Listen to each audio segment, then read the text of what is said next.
Assalamualaikum warahmatullahi ta'ala wabarakatuh.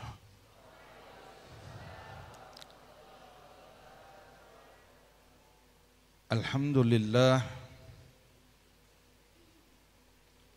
alhamdulillahilladzi ja'ala al-Qur'an nuran wa hudan wa shifaan lil mu'minin. Wassalatu wassalamu ala sayyidina Muhammadin sahibil Qur'an wa ala alihi wa sahbihi wa man ma'ahum bi ihsan ila yaumiddin, amma ba'du. Alhamdulillah,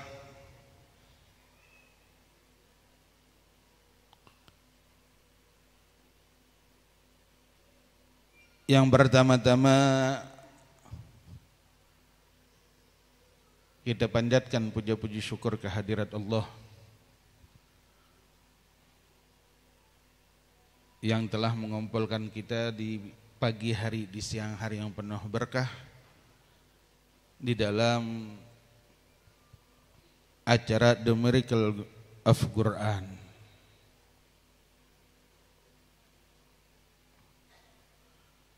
Dan juga ucapan terima kasih kepada seluruh panitia yang hingga acara kita pagi hari yang penuh berkah ini berjalan dengan lancar. Semoga Allah memuliakan mereka semua di dunia dan di yaumul qiyamah. Salawat dan salam tak lupa kita curahkan kepada kekasih kita Nabi Muhammad sallallahu alaihi wa alihi wa sahbihi wasallam.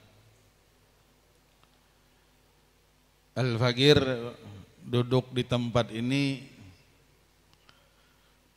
udah paling khawatir kalau di belakang saya ada background. Kenapa Habib khawatir? Kalau ada fotonya beliau yang diundang guru kita bersama Al-Habib Rifki Ali Idrus, putih, tampan, ganteng,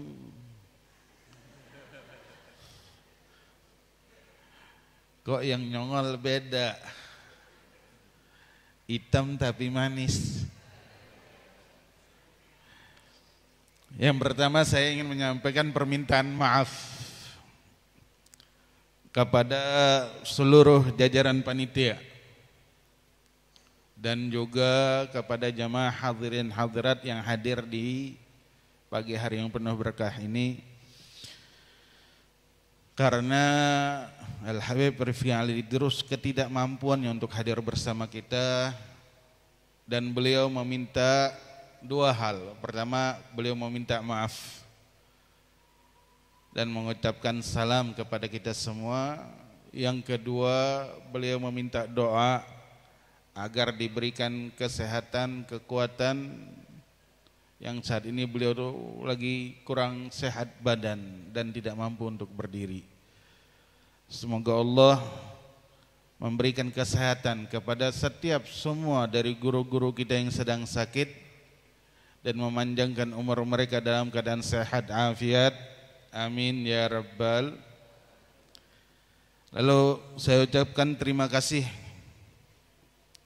kepada aparatur pemerintah, lupa tadi saya sebutkan, yang ikut membantu acara hingga sukses di pagi hari ini. Semoga Allah memberikan keamanan kepada mereka di dunia dan di yaumul qiyamah. Alhamdulillah, limpahan puji syukur kehadirat Allah yang mengumpulkan kita di dalam kenikmatan-kenikmatan yang hanya Allah jadikan sebuah jalan untuk sampai kepada Allah Rabbul Alamin Jalla Jalaluhu wa Ta'ala Azamatuh, sampai kepada jalan atau tempat atau golongan yang mana di tempat tersebut pemimpinnya adalah pemimpin dari seluruh para nabi Muhammad, yang dimana di pagi hari ini kita berada dalam sebuah majelis wadah, tempat yang judulnya untuk meningkatkan kembali. Meningkatkan apa Habib? Ghirah, keinginan, kecintaan kepada Al-Quran Al-Karim, yang seperti mana kita ketahui orang zaman sekarang ini, kalau saya bilang mereka itu lebih cinta kepada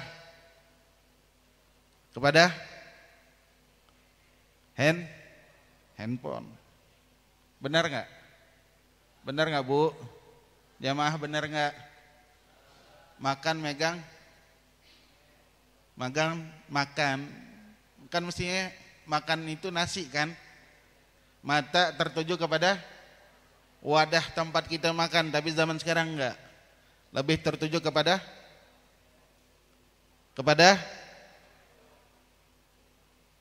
mau tidur megang. Mestinya mau tidur tuh orang mungkin megang tasbih ya, atau megang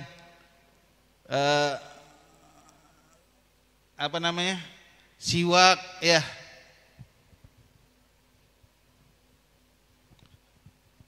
Tapi sekarang lebih kepada bangun tidur seharusnya megang, yang pertama kali dicari adalah siwak. Tapi orang zaman sekarang kalau bangun tidur megang,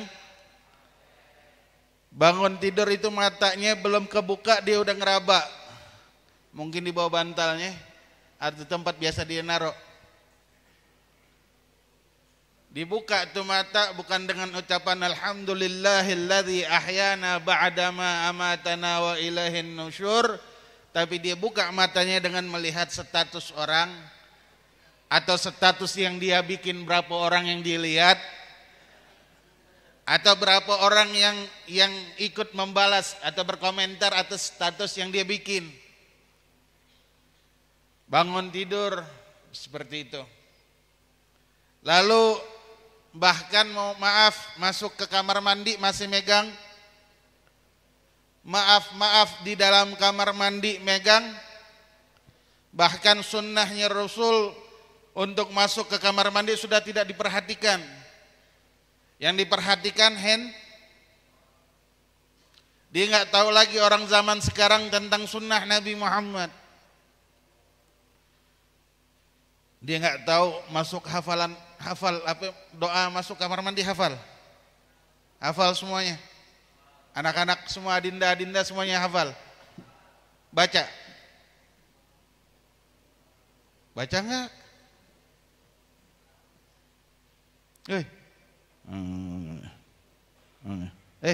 Baca kagak? Doa masuk kamar mandi, alhamdulillah. Oke lah, selesai dari kamar mandi, maaf sunnah lainnya yang harus diperhatikan mobil khusus buat perempuan, doa buka baju atau buka aurat. Baca nggak? Hafal nggak? Hafal. Tapi dibaca nggak?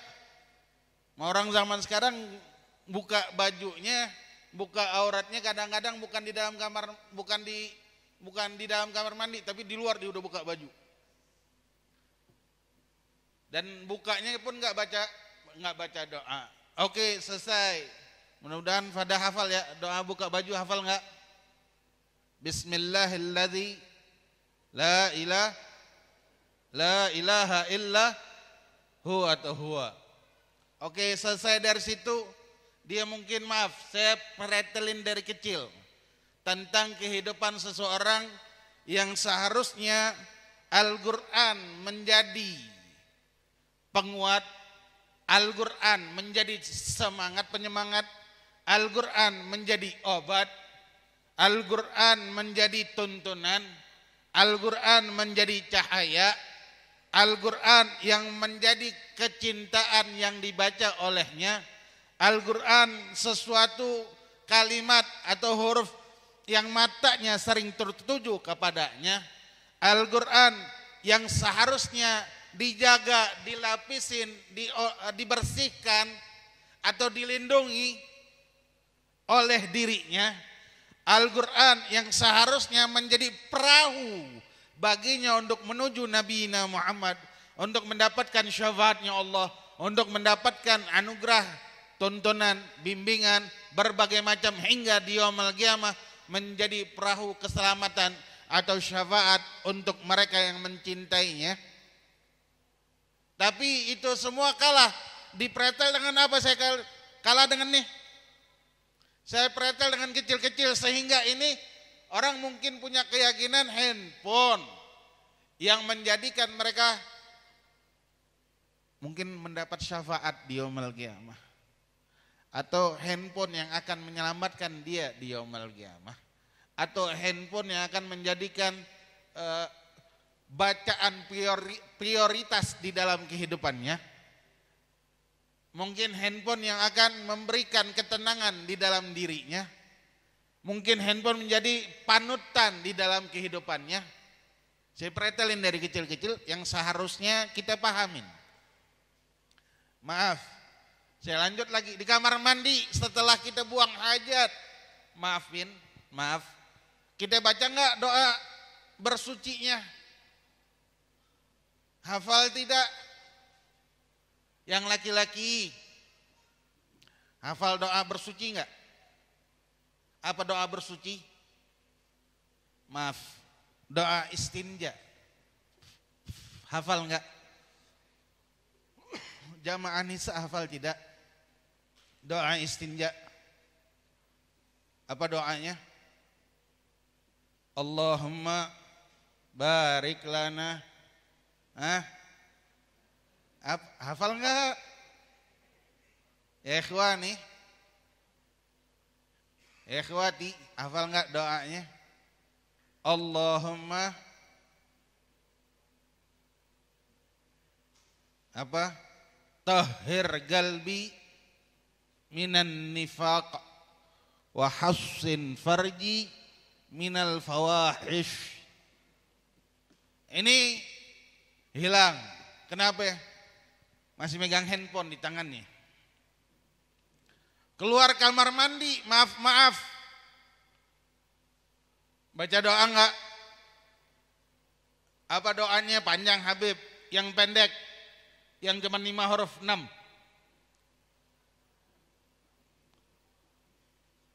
5 huruf apa?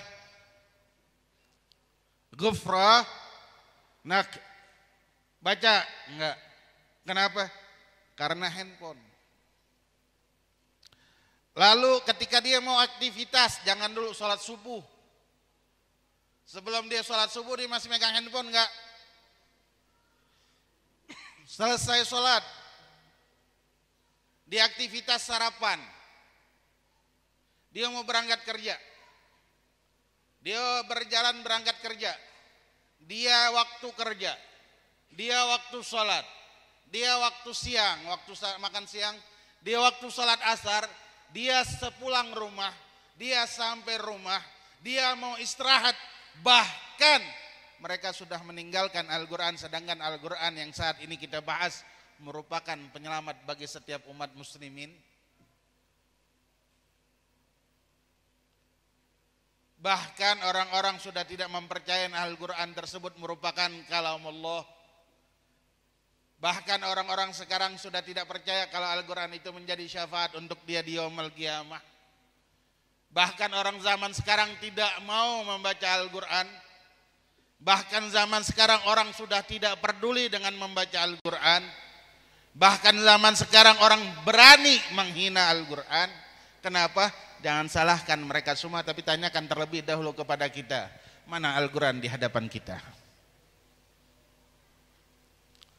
Kalau seandainya Al-Quran sebagai jalan yang emang Allah tentukan dan Allah berikan untuk keselamatan, kemuliaan, keagungan bagi orang di zaman sekarang ini, mungkin hanya segelintir orang yang yakin hal tersebut.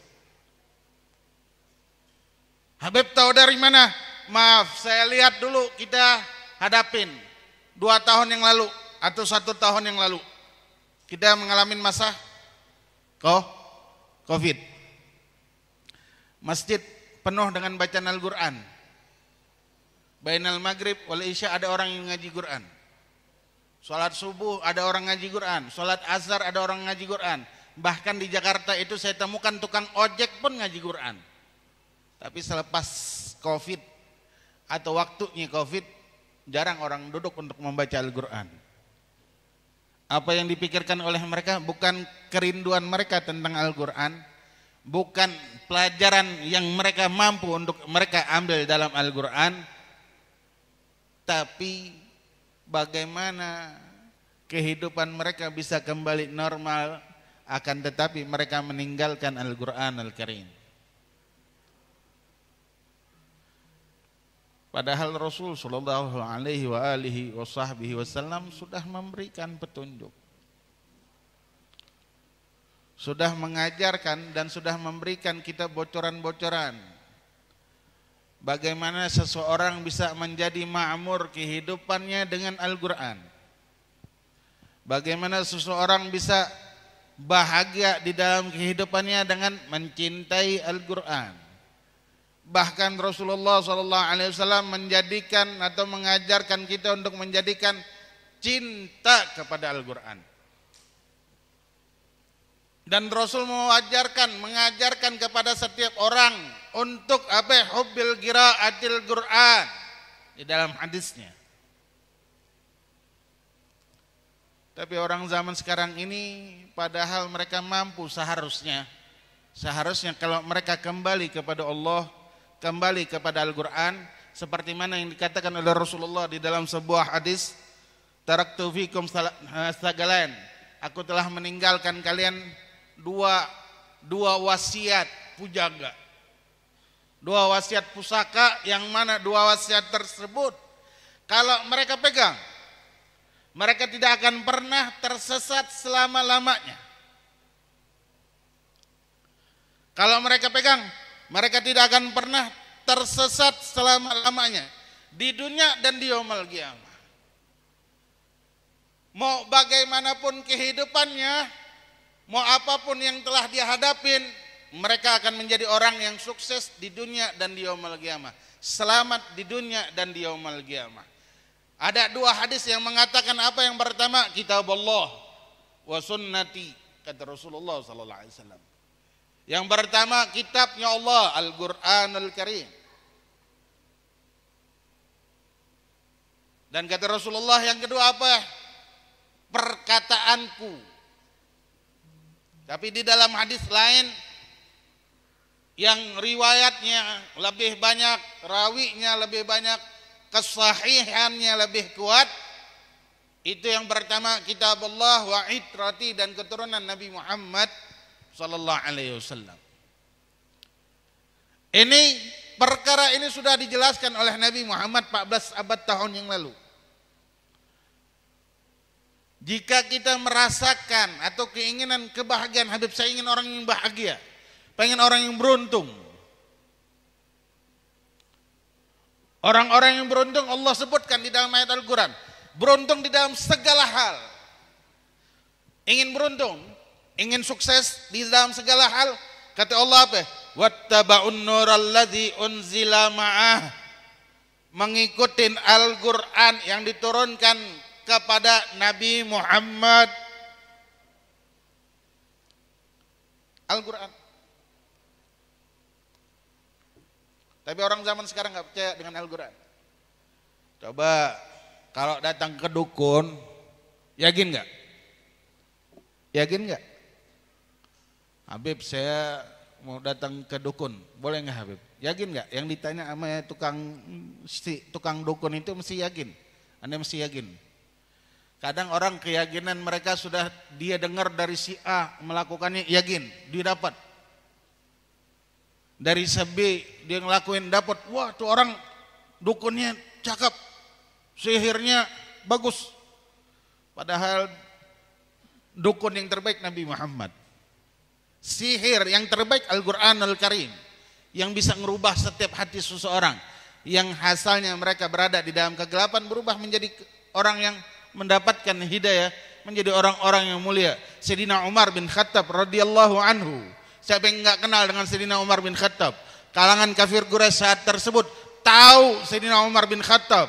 Siapa beliau? Tahu kegagahannya, tahu keperkasaannya, tahu keseramannya, tahu kebengisan Sayyidina Umar terkenal di saat itu. Tapi lihat ketika mendengar ayat Al-Qur'an,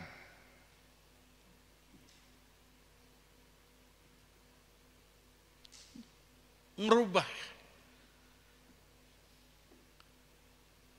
Lihat, dan hadirin hadirat rahimakumullah,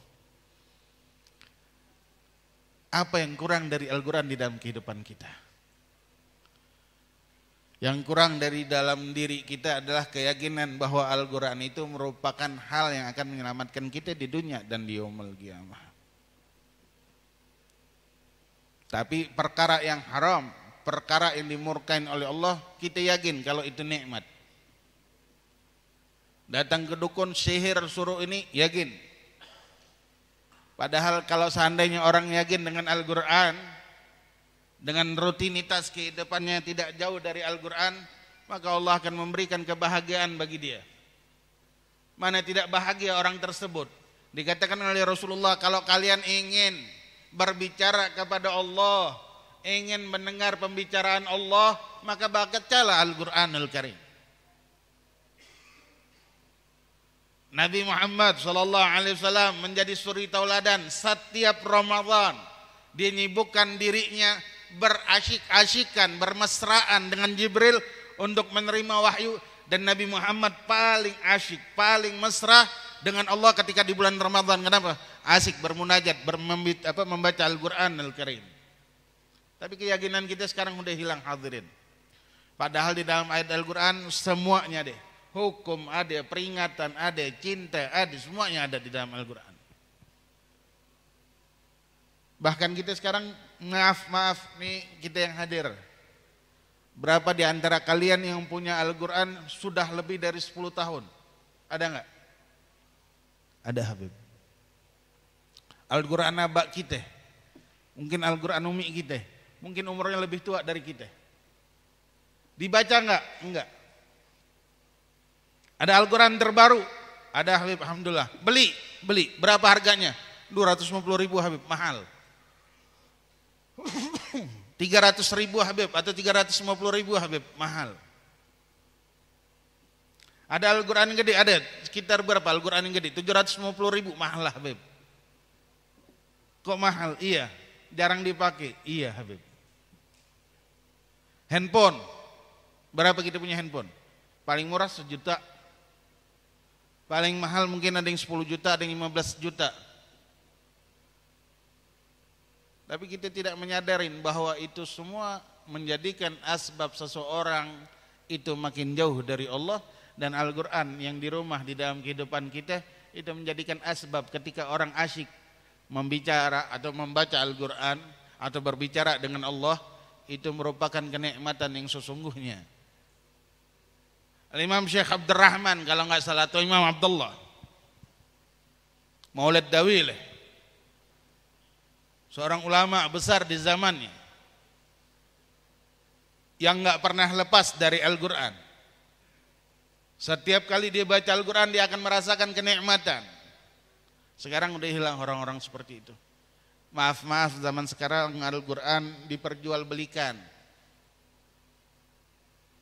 Nanti ngaji Qurannya yang bagus ya, saya bayar. Bahkan orang sekarang berani dia menghafalkan Al-Quran untuk dibayar. Orang-orang punya keyakinan kecil terhadap Al-Quran, sehingga mereka tidak lagi memperdulikan apa yang diajarkan oleh Nabi Muhammad SAW dan apa yang diperintahkan oleh Allah di dalam ayat Al-Quran. Dan Allah melarang jelas orang-orang seperti itu, tapi enggak masalah. Kenapa? Mereka membacanya daripada kita orang yang tidak membacanya kadang-kadang. Kita ada orang yang pandai menilai. Tapi ketika membacanya kita jauh dari apa yang diperintahkan oleh Allah Rabbul Alamin Jalla Jalaluhu wa ta'ala azamatuh. Hadirin hadirat rahimakumullah. Al-Quran menjadi penyelamat atau keajaiban atau mukjizat. Mukjizat bagi siapa? Bagi orang yang yakin dengan Al-Quran kalam Allah.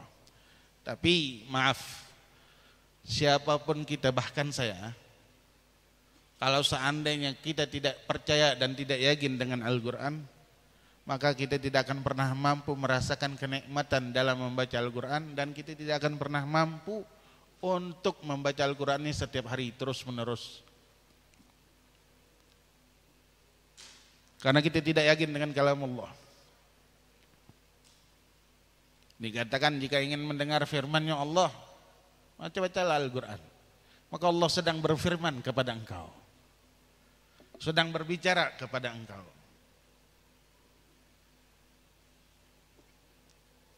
Berapa waktu yang lalu kami pernah mendengar di dalam nasihat guru kami, Fadilatul Habib Ad-Da'ilullah Al-Habibana Habib Gures bin Qasim Baharun, pimpinan pondok pesantren As-Sidku atau As-Sadiqat kalau nggak salah, yang ada di kota Jelimus atau Sampora. Beliau pernah mengatakan kepada kami di dalam jalsah, jika kita menginginkan mencari tahu keberadaan diri kita, antara kedekatan kita kepada Allah Rabbul Alamin Jalla Jalaluhu wa ta'ala azamatuh, coba lihat segimana dekatnya kita, segimana seringnya kita dengan membaca Al-Quran.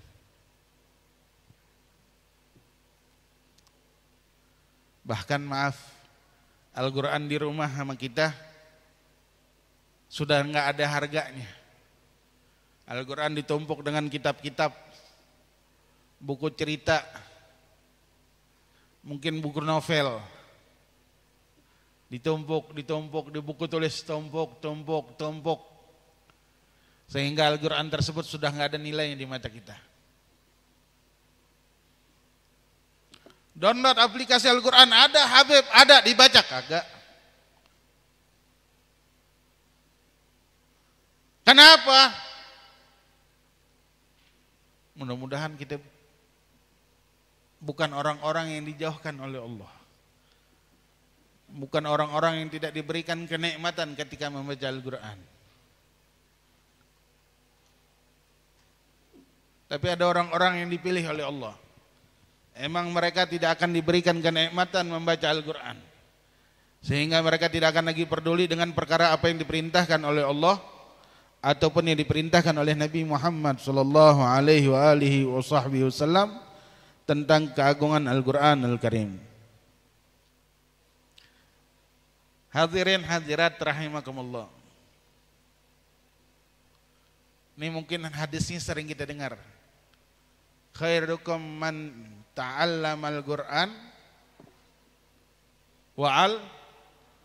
Ini sering kita dengar, mungkin dari kecil kita udah dengar nih hadis. Tapi coba sekarang kita dengar lagi nih hadis. Di mana letaknya kita dengan Al-Qur'an? Di mana letaknya kita dari perkataan Nabi Muhammad sallallahu alaihi wasallam, khairukum man ta'allamal Qur'an wa 'allamah. Di mana letaknya kita? Coba. Sekarang kita bertanya di dalam diri kita, di mana letaknya Al-Quran dengan diri kita?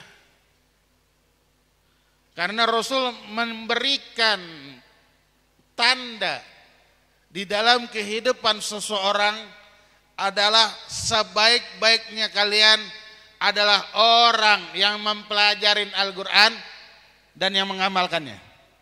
Orang yang belajar Al-Quran dan orang yang mengamalkannya.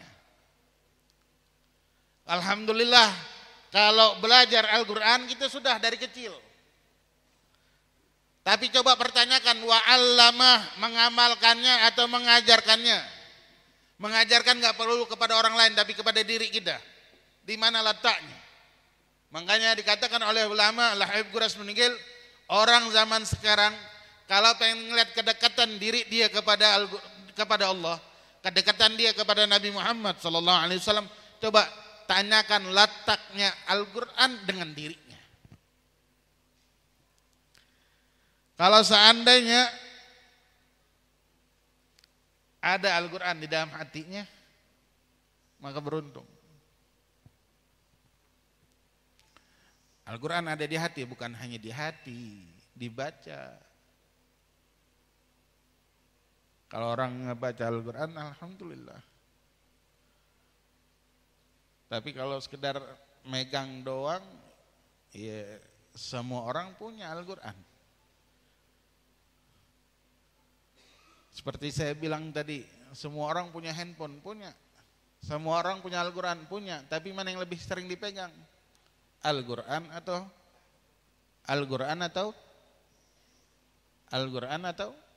handphone.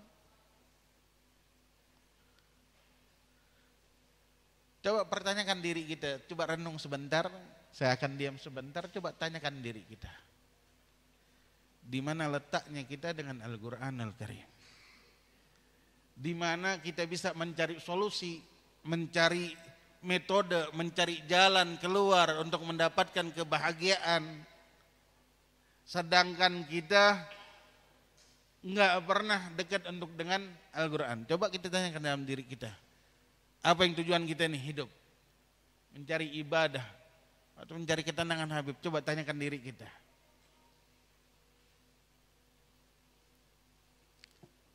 Syifa'un lil mu'minin. Kalau seandainya Al-Quran itu syifa, obat, penyembuh bagi setiap orang-orang yang beriman kepada Allah, dan insya Allah setiap orang Islam itu pasti beriman dan ada iman di dalam dirinya, kecuali mereka yang kufur sudah. Kalau seandainya mereka beriman, maka Al-Quran ini merupakan hidayah, petunjuk yang emang Allah ciptakan untuk mereka. Ini sebentar lagi datang Ramadan. Syahr Ramadan alladzi unzila fihi al-Qur'an huda wa bayyinatin minal huda wal furqan. Huda lin-nasi wa bayyinatin minal huda wa bayyinatin minal huda wal furqan. Mana Al-Qur'an di antara kita? Mana Al-Qur'an petunjuknya? Kalau kita mencari petunjuk, coba tanyakan diri kita di dalam Al-Qur'an. Sekarang antum terkurung di tempat ini, terkunci. Coba bayangin, antum terkurung, terkunci, dan kuncinya ada di kantong antum. Coba bayangin, antum berada di sebuah kamar, ruangan yang tertutup.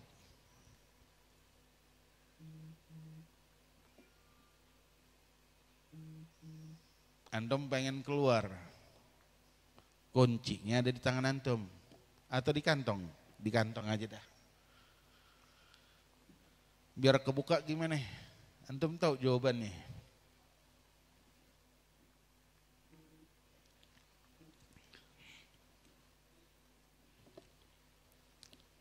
Dibuka Habib, dibuka kuncinya.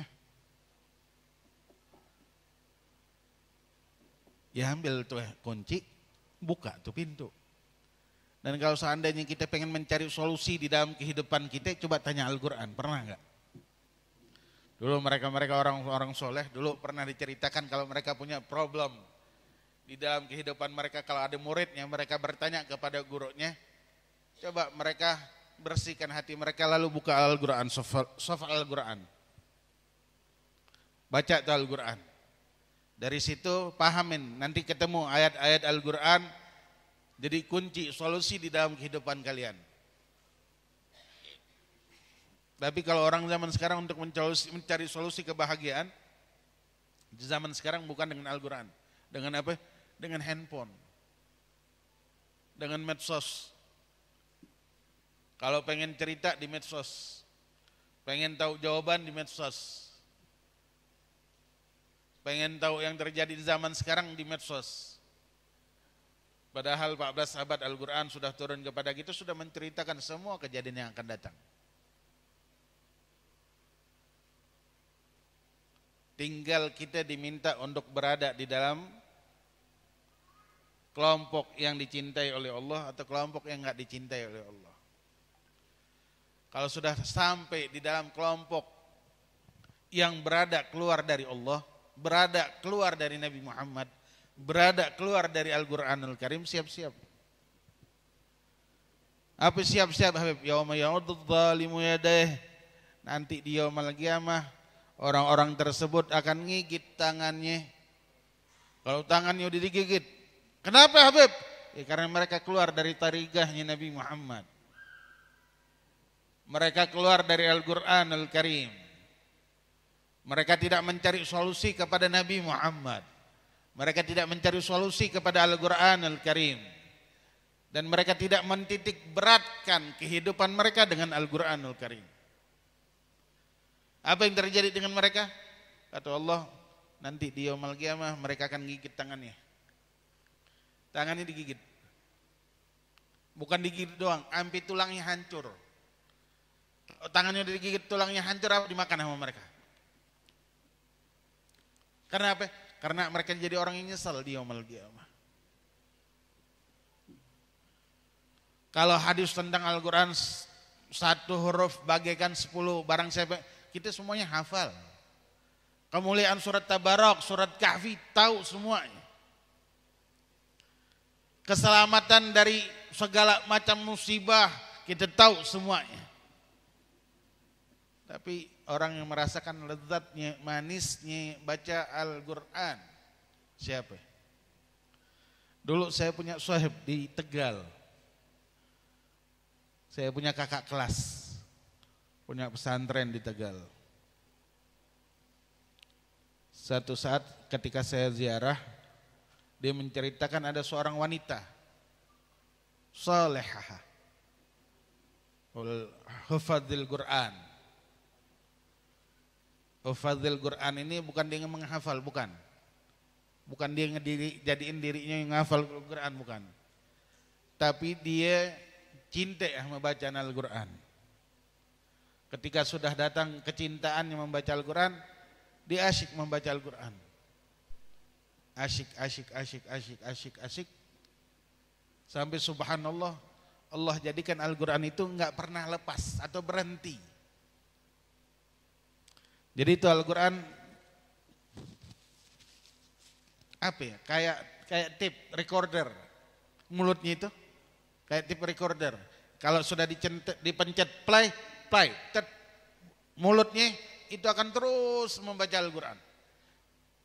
Dan enggak akan pernah berhenti. Lagi ngomong nih, dia lagi ngomong, berhenti ngomong. Tapi ketika orang tersebut berhenti ngomong, dia akan terus baca Al-Qurannya. Makan, dikatakan dia lagi makan. Makannya sambil baca Al-Quran. Bahkan dikatakan waktu tidur hingga sekarang ini, kalau dulu belum. Kalau dulu dia tidur seperti orang biasa. Hingga saat ini ada orang yang masih hidup, perempuan di Tegal.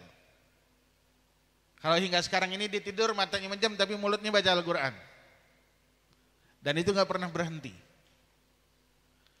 Bahkan dikatakan dia perempuan kalau lagi datang, oh subhanallah.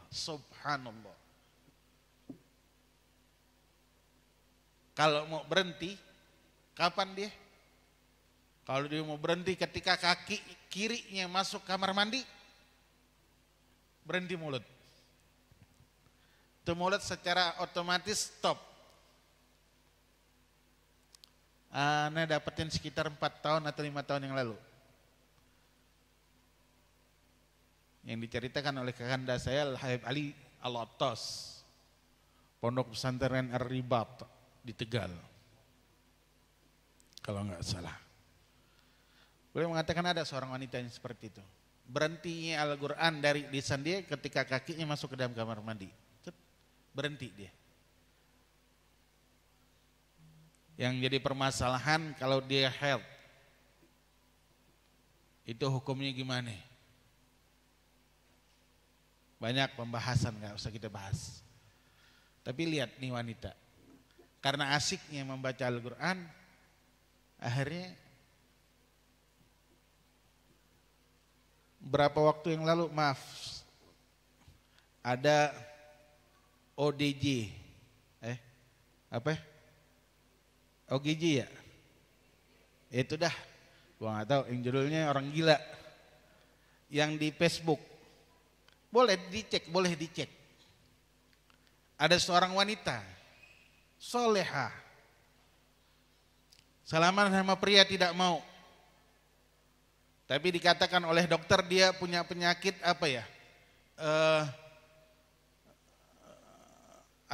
tidak mau bermuamalah, tidak mau berkumpul. Kenapa? Kata dia, ditanya nih sama orang yang ngurus orang gila, kenapa ente nggak mau keluar? Kenapa nggak mau berteman? Nggak, karena aneh asik baca Al-Quran. Orangnya asik membaca Al-Quran, tapi dibilang orang gila. Diobatin, dipaksa akhirnya, sampai dia ngamuk. Ini orang yang terjadi di zaman sekarang. Ini orang boleh, bisa Habib, bisa. Kenapa? Karena asyik dengan Al-Quran. Imam Syafi'i 4 pagi 4 malam, 4 pagi 4 malam khatmil Quran. Wah, sama Habib dengan saya. Saya juga 4 pagi 4 malam khatmil Quran. Kok bisa? Iya, baca surat Al-Ikhlas Habib 3 kali atau 4 kali. 3 kali pagi, 3 kali malam. Saya juga termasuk orang yang seperti Imam Syafi'i. Alhamdulillah. Saya bilang. Bahkan seperti Sayyidina Abdullah Maulid Dawil ya. Beliau ini kalau di bulan Ramadan nggak mau ngaji Quran. Inti bayangin, orang yang asyik dengan Al-Quran, dia nggak bakal mau ngaji Quran. Kenapa? Karena ketika dia membaca Al-Quran, Allah berikan rasa manis yang keluar dari liurnya dia itu, rasa manis yang manisnya seperti madu. Ketika datang bulan Ramadan nggak mau ngaji. Kenapa? Nggak mau ngaji di siang hari, nggak mau. Kenapa? Takut dia berkurang pahala puasanya. Kenapa? Karena dia akan keluar manisnya dari bacaan Al-Quran. Kalau kita manisnya dari membaca status yayang kita. Apalagi kalau status itu muji dia.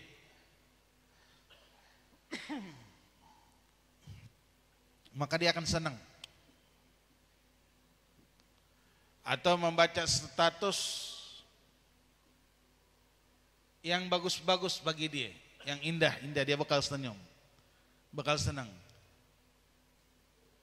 Bahkan kita ikutin apa bahasanya itu, kata-kata bijak, ikutin. Dan kata-kata bijaknya jauh dari Allah, jauh dari Nabi Muhammad, jauh dari Al-Quran. Hadirin hadirat rahimakumullah. Oke. Kita kembali introspeksi di dalam diri kita tentang keagungan Al-Quran. Kalau ingin mendapatkan kebahagiaan, solusinya satu, seperti apa yang disampaikan oleh ulama dan dikatakan oleh guru kita tadi, guru saya. Coba tanyakan posisi kita dengan Al-Quran. Apakah Al-Quran itu lebih berharga dari handphone? Atau Al-Quran itu lebih rendah dari handphone? Coba tanyakan di dalam kehidupan kita. Ini hari berapa orang ayo bareng sama saya angkat tangan. Ini semua ini, yang laki-laki yang perempuan.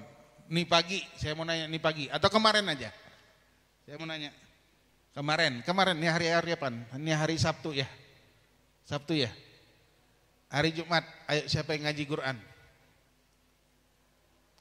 1, 2, 3, 4, 5, 6, 7, 8, 9, 10.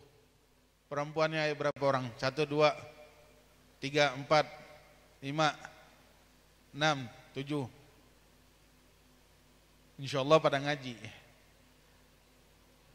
Laki banyakan, kayaknya laki-laki ini nunjuk semua. Apa karena mereka panitia di Quran, di mereka Quran, panitia kah? Alhamdulillah. Tapi kita semua yang hadir di sini, mana kedudukan kita dengan Al-Quran? Seberapa sering kita membaca Al-Quran? Berapa waktu yang lalu juga saya mendengar ada satu orang ulama kota Mesir atau Suriah, beliau mengatakan sehari itu paling sedikit beliau mengatakan 2 lembar. Kalau mampu untuk setiap orang itu membaca sedikit paling sehari itu 2 lembar. Atau sedikit-dikitnya seorang mereka itu 1 lembar, bolak-balik 1 lembar. Itu kata dia ketika orang tersebut membaca hal tersebut, insya Allah dengan izin Allah, berkat mereka yang istiqamah dengan membaca Al-Quran, mau tidak mau akan datang sebuah ketenangan di dalam dirinya dan sebuah cahaya yang akan membawa dia untuk makin lebih taat kepada Allah. Maksudnya hidayah untuk dia makin dekat kepada Allah. Tapi hadirin, jangan jadiin handphone dong kesibukan kita di terakhir ini. Jangan jadikan handphone sebagai mukjizatnya kita, sebagai obatnya kita, sebagai pelipurnya kita. Jangan handphone. Silakan beli handphone mahal. Mau beli handphone mahal siapapun silakan, boleh, nggak ada larangan. Saya beli handphone ini nggak mahal ya. Saya beli cuma 5.000. Itu beli sama teman. Alhamdulillah saya punya barang handphone nggak ada yang mahal. Oppo saya beli setengah harga. iPhone saya beli setengah harga. Belinya sama teman mulu. Jadi belinya setengah harga. Nggak ada larangan mau beli iPhone 13, 14 silakan. Tapi coba lihat Al-Quran di rumah. Mau beli casing, Allah, nih saya baru tahu nih casing nih handphone 200.000, 180, 150.000. Bilang apa ini? Saya datang ke Habib Rifki, sayang, kenapa mana Habib? Bagi casing dong. Casing apa? Volt 2. Oh, adek kata Habib Rifki. Habib Rifki pernah dikasih Volt 2 dulu. Saya minta casingnya. Coba tanya Al-Quran, berapa kita beli? Berapa? Ayo, ada Habib, aneh nggak tahu. Umi kayak yang beli. Kita, aneh nggak pernah Habib. Oke lah Umi yang beli nggak masalah. Itu Al-Quran, apa namanya? Koper depannya dipasangin anti gores nggak? Dipasangin casing enggak? Casing kita, ini casing kita zaman sekarang ini bisa dapat Al-Quran. Casingnya doang bisa dapat Al-Quran. Yang balas ya ada, yang murah juga ada. Tapi kalau handphonenya mahal, iPhone 13, iPhone 14, seperti Fold, itu semua casingnya harganya mungkin sama dengan Al-Quran. Mungkin lebih mahal. Dulu saya pernah ngebeliin anak saya waktu SD kelas 3 atau kelas 4 Al-Quran. Bukan beli, hadiah. Di emperan masjid, suka ada yang jual tuh. Kalau nggak salah 80.000 atau 90.000. Sedangkan casing saat itu yang iPhone udah 150, 200, 300. Dan subhanallah kalau ada logo mereknya ini dong mereknya. Ayo coba kita kembali di dalam kehidupan kita untuk menjadikan kita orang yang lebih dekat kepada Allah. Coba tanyakan, nih masing-masing dah. Kita keluar dari rumah ini, kita tanyakan di dalam kehidupan kita, Al-Quran posisinya lebih muliakah Al-Quran atau handphone kita? Lebih dekatkah kita dengan handphone atau dengan Al-Quran? Habib, saya nggak bisa ngaji, belajar. Malu Habib, kenapa malu? Masih mending kita malu di dunia dibanding di yaumul qiyamah. Cari teman yang perempuan sama yang perempuan, yang laki-laki sama yang laki-laki. Usahakan seperti itu. Jangan yang perempuan ke laki atau yang laki ke perempuan, jangan. Usahakan perempuan sama perempuan, laki-laki sama laki-laki.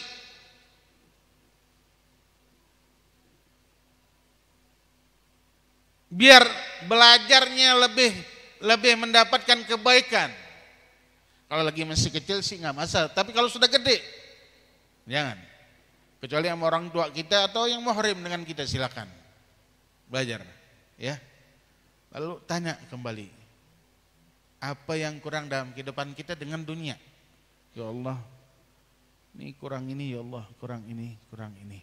Tapi coba bandingkan diri kita dengan Al-Quran. Kekurangan kita dengan urusan dunia ini bandingkan dengan Al-Quran. Kalau seandainya ke dunia ini dibanding dengan Al-Quran lebih jauh lah Al-Quran, maka tinggalkan urusan dunia ini, dekatin Al-Quran, dan dunia akan datang kepada kita. Hadirin hadirat rahimakumullah, ini itu yang bisa saya sampaikan dari pembahasan siang ini tentang keajaiban Al-Quran. Tapi wallahi hadirin hadirat, jangan pernah rugi, jangan pernah nyesel untuk menghabiskan waktu mungkin 5 menit membaca Al-Quran setiap hari, 10 menit, 15 menit, 1 jam. Jangan pernah nyesel, karena waktu itu yang akan memberikan syafaat, yang akan memberikan pertolongan bagi kita nanti di yaumul qiyamah. Mudah-mudahan perkumpulan kita di siang hari ini membawakan kebaikan bagi kita semua di dunia dan di yaumul qiyamah, dan menjadikan kita orang-orang yang dipilih oleh Allah untuk mencintai Al-Quran, untuk menghidupkan Al-Quran, untuk asyik membaca Al-Quran. Ya Allah, ya Rahman, ya Rahim, ya Dzal Jalali wal Ikram, amitna ala din Islam, waj'alna min ahlil qiraatil Quran, hubbi qiraatil Quran. Ya Allah, jadikan kami adalah orang-orang yang cinta membaca Al-Quran, asyik membaca Al-Quran, rindu membaca Al-Quran, tidak mau pernah atau tidak ingin atau tidak mau untuk jauh dari Al-Quran. Jadikan kami orang-orang yang dekat dengan Al-Quran, orang-orang yang memuliakan Al-Quran, orang-orang yang mengagungkan Al-Quran, orang-orang yang ingin mendengar dan mempelajari Al-Quranul Karim. Ya Allah, ya Rahman, ya Rahim, dan wafatkan kami dengan Al-Quran. Jadikan Al-Quran sebagai penolong kami hingga di yaumul qiyamah, di dunia, di barzah, dan di yaumul qiyamah. Ya Allah, dan jangan jadikan kami, ya Rabb, mungkin ada di antara kami orang-orang yang jauh dari Al-Quran, mungkin termasuk saya, ya Allah, si Muhammad hamba-Mu ini yang jauh dari Al-Quran. Dekatkan, ya Allah, dekatkan kami, buat hati kami rindu, buat hati kami tidak ingin lepas dari Al-Quran. Buat lisan ini, ya Rabb, yang mungkin masih ada di antara kami yang berkata kasar atau ghibah atau segala macam perbuatan bohong dan berbagai macam dosanya, yang masih jauh dari Al-Quran. Tapi di pagi hari menuju siang ini, ya Rabb, jadikan lisan ini yang membaca Al-Quran. Jadikan lisan ini yang teriring dari setiap lisan ini, yang akan dikatakan ma yalfadzu min qaulin illa ladaihi raqibun atid, adalah semasa hidupnya ini orang lebih dikenal dengan membaca Al-Quran. Dan di Lauhul Mahfuz tercatat sebagai orang-orang yang sering membaca Al-Quran. Ala hadhin niyah wa kullu niyatin salihah fi kulli khairin wa lutfin afiyah. Ila hadratin Nabi Al-Fatihah.